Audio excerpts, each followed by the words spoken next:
Kim, I'd be curious from the international relations perspective, how durable is this international order? On the one hand, we have Trump, who's made some, I think, unprecedented comments about NATO and the EU and so forth. On the other hand, some of his cabinet appointments have gave the standard party line. How do you see things, and how durable do you think our foreign policy institutions are? Are we going to have a real world social science experiment now in sort of theories of foreign policy making?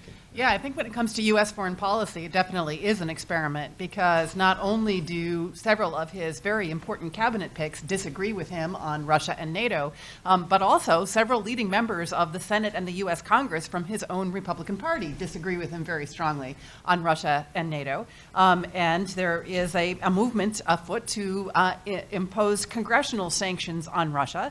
And it has been pointed out that Congress cannot force President Trump to enforce those sanctions. But nonetheless, what we saw with the Magnitsky Act that was enacted during the time that Obama was in office is that Congress really forced Obama's hand and said, if you want this other thing that you want with Russia, namely having Russia join the World Trade Organization and to have a lifting of the prior rules about how Russian human rights policy would be treated in the Congress and by the State Department, then you have to put these Magnitsky sanctions in place, because otherwise we're not going to approve it. And so I can imagine that leaders in the Senate and the Congress might do something similar to Trump that would actually, if they're clever about it, be a real limit on his ability to take individual action towards Russia in a positive sense if Congress isn't behind him. And I think one of the things that we also have to keep in mind about Trump as an individual is that he has no policy experience.